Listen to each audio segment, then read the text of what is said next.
Olá, meu querido, minha querida aluna, seja você estudante, seja você advogado, seja você um contador. Não importa qual área do conhecimento você já tem conhecimento. Não importa se você é um simples empresário, por exemplo, ou um grande empresário, porque conhecimento é poder. E só tem uma forma de você estar assistindo esse vídeo. Ou você adquiriu o meu livro, ou você adquiriu o curso de planejamento sucessório. E não importa o motivo. Eu vou tentar passar para vocês, ao longo desse curso, essa aqui é a nossa primeira aula. Eu liberei ela para todo mundo que adquiriu também o livro. E não dá para eu passar todo o conteúdo, mas essa primeira aula aqui, ela é mais para a gente ter um panorama geral do planejamento sucessório. Tanto você que vai começar os seus estudos agora pelo curso, então eu vou sempre levar isso em consideração para quem eu estou falando, né? Se você adquirir o curso, você vai ver que no começo, o que a gente vai estudar? A gente vai começar a estudar todos os institutos, desde do iniciante até o mais complexo. A gente só vai para a engenharia do planejamento, né, o bate-papo ali de como criar, dos contratos, das cláusulas, no final. Antes disso, a gente tem que construir uma base. A gente tem que construir a base de direito de família, a gente tem que construir a base do direito empresarial, a gente tem que construir a base do direito tributário. E lembra que esse curso ele vai estar sempre sendo atualizado. Ele já está atualizado conforme as últimas atualizações do STF, do STJ, que se trataram da forma de vender ou não um bem imóvel pelo valor venal ou não pelo valor do ITBI, a ser considerado fato gerador. Já está atualizado com as últimas alterações da reforma tributária. Então, se vier mais modificações para frente, eu vou estar sempre modificando as aulas e atualizando, para você ter sempre esse conteúdo totalmente atualizado. E vitalício, como eu prometi para vocês, se você adquiriu esse curso, lá na frente esse curso vai estar para você ainda, de forma que o conhecimento fique perpetuado ao longo do tempo. Pessoal, esse primeiro bate-papo é para a gente falar, além disso do que a gente vai estudar, como essas primeiras bases do curso, para a gente falar sobre o que é o planejamento, né? Afinal, ainda compensa fazer um planejamento, apesar dessas modificações de decisões todas que teve, principalmente lá em 2023, em 2024, compensa realmente fazer ainda, por exemplo, um planejamento por holdings, né? Eu sempre vou estar ensinando o correto e o certo. Eu vou falar tudo para vocês. Eu vou falar das práticas da advocacia, que o pessoal faz os chamados contratos de gaveta, né? Espera ali ao longo dos 5 anos ali acontecer uma depuração do fato gerador ali que a carga tributária não vai conseguir alcançar por conta da decadência, mas a gente não vai ensinar isso. Eu vou falar a prática. Porque não adianta você fazer isso que muitos advogados estão fazendo e defenderam agora, lá em 2024. Não adianta fazer isso, porque você vai cometer o risco. Vai cometer o risco, por exemplo, com o seu cliente. Vai cometer o risco com a sua empresa. Por isso que esse curso ele é tão importante para quem está atuando na área, quem quer aprender, quem quer fazer, quem quer entender, quanto para aquele que é o empresário, que vai estar passando lá. Você tem que saber o que o seu advogado, o seu contador vai estar mostrando, criando para vocês. Então é um curso completamente novo e completo. E, é claro, eu deixei aí no valor para vocês que adquiriram aí no valor da promoção, deixei aí no valor promocional. E para quem tem o livro, eu vou deixar também disponível, caso queira interessar por essa aula aqui, além dos materiais que estão no livro, caso queira interessar por esse curso, eu vou deixar o mesmo valor promocional do pessoal. E para você que só adquiriu o curso, faço o convite para vocês também a adquirir o livro, tá? Que tem uma outra perspectiva lá. Então vamos continuar. O que é o planejamento sucessório, pessoal? É todo caso que a gente vai criar uma hold? Não, não é. Saber quando é que a gente cria, dependendo do tipo de patrimônio, do tipo de empresa. Ah, a gente cria só uma empresa, a gente cria 2 empresas, como que é? A gente, na verdade, para começar aqui, a gente vai sim explicar tudo, mas lembra que o planejamento sucessório, o fim dele, qual é o objetivo dele? Você tem de pensar principalmente nisso. Para que você vai criar? Né? Ao longo do tempo, como que vai ser ordenado? O planejamento sucessório, pessoal, ele tem muitos objetivos, como a gente vai ver na aula específica. Mas só para fazer essa aula introdutória, essa introdução inicial, a gente tem de pensar no bem da família, né? A gente pensa ali no direito de família, aquela desorganização que acontece quando passa para os filhos. O que vai acontecer ali? Brigas, caos, desordem, né? Muitos com consciência vão pensar no bem-estar dos seus filhos, já querem organizar isso em vida, deixar tudo organizadinho. É um dos motivos. Segundo motivo, por exemplo, muito comum, mas a gente vai explorar todos eles nas aulas, com os slides, com as aulas para vocês. Segundo motivo, inventário. Quem nunca participou de um inventário? Há anos e anos e anos ali, quando não tem briga já demora, quando tem briga demora mais ainda. E as taxas tributárias, quanto são altas as taxas judiciárias? Tem de pagar advogado? Tem de pagar as taxas tributárias, as taxas judiciárias? Quanto mais coisas tem de pagar? Tem de pagar o ITCMD, né? É claro que aqui no planejamento, no sucessório, a gente vai organizar. Uma dessas formas é através da criação de holdings. Que esse termo, na verdade, aqui no Brasil, nem são holdings.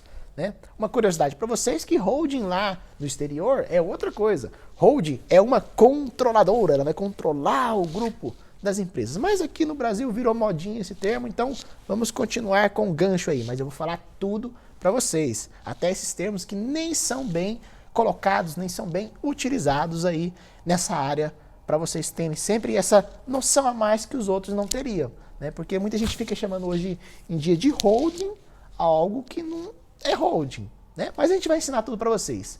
Vamos falar sobre as trusts, as offshores, tudo isso aí vai estar, né, ao decorrer do curso. Das técnicas, das formas de você, como se você é advogado, você atrair os clientes ali, aprender a chamar a sua clientela, aprender a pegar outros processos que você nem quer para estar utilizando ali como um gancho de entrada para você criar uma holding para o seu cliente, mostrando as vantagens disso a longo tempo. Né? E as responsabilidades, sim, as responsabilidades, tá? Então tudo isso a gente vai estar abordando ao longo desse super curso. Eu já fiz inúmeros cursos e um deles a gente sempre acaba se decepcionando. Primeiro, porque aquele que está ali no papel de professor às vezes não ensina tudo o que é para ser ensinado. Isso já dá uma grande frustração. Ou às vezes vai falar coisas do meio ali, ferramentas do meio, sem falar os pormenores, sem dar a introdução. Imagina aqui, por exemplo, aqui. Aqui podem ter e tem muitos tipos de alunos aqui que estão fazendo esse curso. Imagina se você não é um desses alunos da advocacia e você precisa entender sobre as leis, né, a organização dos bens da família. Por exemplo, se você é um contador, se você é um empresário, você não vai entender essa parte jurídica. Então é por isso que eu trago essa parte introdutória. Né? Às vezes você está começando, você já entende tudo isso, você vai lá, já pula os módulos, já vai para a parte do orquestramento, da engenharia, que é o mais importante. Porque, por exemplo, não é todo tipo de cliente que vai chegar que você vai precisar fazer uma holding. Né? Ou seja, o que é uma holding? Não é todo cliente que você vai precisar criar a empresa para nessa empresa colocar os patrimônios na empresa e transferir do seu nome de pessoa física para pessoa jurídica. Não é toda. Quais objetivos? Alguns deles eu falei. Outros, como por exemplo, e o mais importante, reduzir a taxa tributária. A taxa, né? A tributação no Brasil hoje, que é muito cara. Você sabia que apenas em 4, 1, 2, 3, 4, sim, seu bisneto já, no caso, não vai ter mais uma casa sua, como por exemplo, em 4 gerações, a carga tributária ela é tão alta no Brasil, pelo ITCMD, Imposto de Transmissão Causa Mortes, juntamente com os custos elevadíssimos dos inventários, tanto é que muitos e muitos advogados adoram de atuar só nos inventários. Pode demorar, mas o dinheiro é certo e ele sempre vem. Então, é muito alto. Em 4 gerações, uma casa, por exemplo, ela já não praticamente passa para o governo. Então é muito alto aqui no Brasil. Nos Estados Unidos é alto, mas não chega a ser o absurdo que é aqui no Brasil. Por causa da desconstrução geológica que a gente vive aqui desde a construção do Brasil e a forma como foi gerenciado aí a política, a parte dos tributos, a arrecadação, as corrupções, enfim. Aí eu não vou entrar muito nessa área porque a gente já entra na parte da discussão do ser e do saber, na discussão do que é e o que não é, na parte filosófica e pura da teoria do direito, da aplicação prática do que é e o que não é. Porque a gente sabe que na prática tudo é bonito, né? Na prática, na teoria tudo é bonito e na prática não é aplicado. Então a teoria do planejamento sucessório, aqui a gente não vai estudar, lembre-se bem, aqui a gente não vai estudar holding, a gente vai estudar o planejamento, onde um desses temas, apenas um desses temas, são as holdings. Mas a gente vai ver os testamentos, a gente vai ver a organização do patrimônio também através dos planos de previdência. Ah, sim, você pode organizar uma parte do seu patrimônio para deixar para os seus filhos através dos planos de previdência, por exemplo, os privados, né? Eu não estou falando, por exemplo, de quem é servidor público que já tem ali o plano de previdência que vai sendo gerido automaticamente. Então a gente vai falar de tudo isso aí. O que é a grande engenharia e o pulo do gato do planejamento sucessório? Além de utilizar todos esses instrumentos, a gente pode usar vários instrumentos para deixar da melhor forma possível um patrimônio bem protegido. Lembra que aqui não existem blindagem patrimonial. Eu já vi muito esse termo e é totalmente equivocado você pensar que você pode blindar o seu patrimônio contra terceiros. Não, essa não é a ideia. Mas você pode sim se proteger. Por exemplo, grandes empresários fazem o quê? Não deixam nenhum bem particular, mesmo carro, em seu nome. Uma grande estratégia que, por exemplo, se por acaso um acidente acontecer, em nome de uma pessoa física, o carro, por exemplo, um atropelamento, né? Isso eu falei com um grande empresário aqui de Goiânia. Ele não deixa nenhum bem dele mais em nome de pessoas, da sua esposa, dos seus filhos, não. Porque se por acaso todos nós estamos sujeitos, ainda mais com esse trânsito de hoje em dia, um exemplo aí, ó, mais um benefício. Pegar uma situação de, por exemplo, acontecer uma situação de alguém atravessar a rua correndo. Se você for uma pessoa física e acontecer isso, a sua vida acabou. Você já não entra mais em concurso, até provar, nossa senhora, pro direito penal ainda. Mas se por acaso, por exemplo, esse mesmo bem já tivesse no patrimônio de uma empresa, já te dava uma proteção, né? Sim, você teria de pagar ali as custas, iria ter de ter um processo, mas não ia prejudicar o seu nome de pessoa física para a sua vida. Não ia acabar com a sua vida. Quantos acidentes não tem aí que a pessoa ali por um descuido, uma imprudência, uma falta de atenção. Então a gente vai abordar tudo no curso. É tudo mesmo. E por um descuido ali, uma falta de descuido, a pessoa acontece um acidente. Ali a gente vê gente praticamente surtada, acabou minha vida. E sim, é um fato marcante. Juridicamente, é claro que a gente tem a parte emocional, espiritual, mas juridicamente, sim, dá uma grande complicação. Uma das estratégias é isso, uma maior proteção para a sua vida. Mas é uma das ferramentas. E o que você poderia fazer, então, se você unisse todas as ferramentas? Como utilizar cada ferramenta? Quando estudar? Né? Qual tipo de cliente que chegou para você vai usar? Você vai recomendar isso? Como que essa gestão empresarial ao longo do tempo? Todo advogado vai ter de ter uma parceria com um escritório de contadoria, porque ninguém consegue fazer tudo, né? Por mais contraditório que isso seja, utilizando o meu lema lá da internet, né? Doutor faz de tudo lá, pelos motivos que não é que eu iria atuar, e só para você ir conhecendo o seu professor, não é porque eu iria atuar em várias áreas do direito, não. Tem a ver com outras coisas que eu ensino, como, por exemplo, o autoconhecimento, que nós devemos conhecer a nós mesmos, e outros trabalhos aí artísticos, como, por exemplo, ensinar a arte do bonsai. Enfim, todos nós temos os nossos hobbies, e a gente pode aproveitar isso, essa criatividade, para aquilo que a gente quer na vida. E o planejamento sucessório, não estamos fugindo do tema, tem tudo a ver com a criatividade, porque você vai estudar as bases, vai estudar os institutos, vai estudar como utilizar os institutos, quando não utilizar, quando é vantajoso, estudar a tributação, tanto antes da reforma tributária, para quem está vendo agora, como depois, quando a gente trazer as novas atualizações para vocês aí. Então, é uma grande chave. O planejamento sucessório agora, principalmente após essa reforma tributária, já não é só uma utilidade. Ele simplesmente, na minha visão e de muitos outros profissionais que atuam nessa área, se tornou uma necessidade.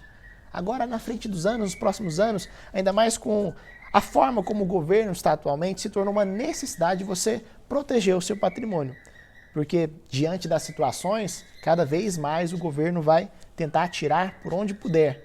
E vai sim, as procuradorias estão ficando cada vez mais atentas em situações de elisões e evasões fiscais. Lembrar que a gente vai estar estudando isso aí também.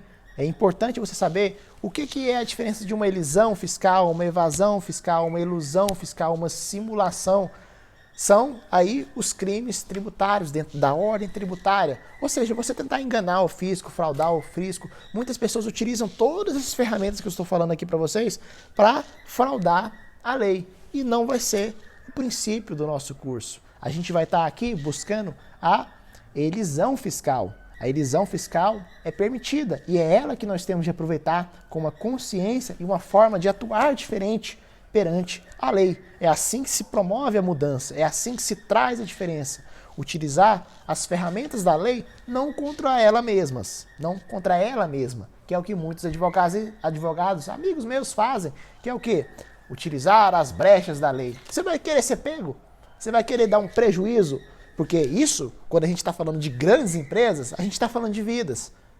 E nessa área, cabeças rolam. Essa é a verdade. Você vai querer dar um prejuízo para o seu cliente daqui 3 anos você levar um tiro? É o que acontece, mas ninguém fica sabendo. É, o pessoal com dinheiro, com poder, os crimes de colarinho branco, nunca é a mão daquele que está no poder.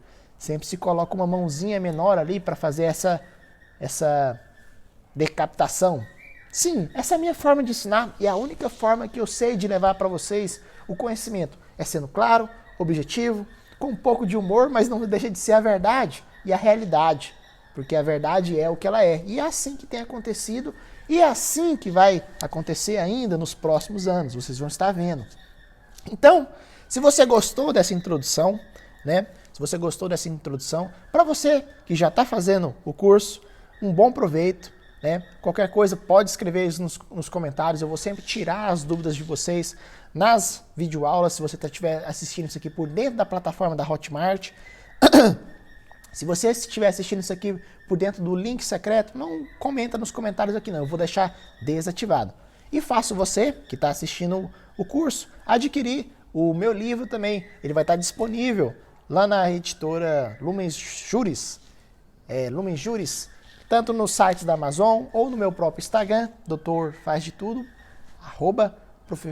@Prof. Diogo, tá colocando aí para vocês. E se você tiver adquirido o meu livro, muito obrigado por confiar no meu trabalho, espero passar ali a síntese de muitos e muitos anos de estudo para vocês, porque a gente sabe que livros desses assuntos aí, eles não são completos. O que as pessoas fazem? As pessoas pulverizam. Quem tem o conhecimento, na verdade, fica segurando, amarrando o conhecimento, porque eles querem ser profissionais que detêm todo o conhecimento. Não, essa não é a minha filosofia e não é a minha forma de ensinar. Eu vou querer passar todo o conhecimento, tudo que eu adquiri para vocês de estudo. Tanto é que, por isso, o meu livro, ele reúne tanto o conhecimento da parte de família, da parte do direito contratual. Eu esqueci de falar isso ainda. O direito contratual, vocês vão estar aprendendo a fazer os contratos das empresas com as cláusulas de incomunicabilidade, as cláusulas de usufruto para, por exemplo, quando você quer ficar utilizando o bem, porque a gente já viu isso muito na prática, né? Quantos pais não passam os bens para os filhos e ali pensando no bem maior dos filhos e o que acaba acontecendo lá na frente?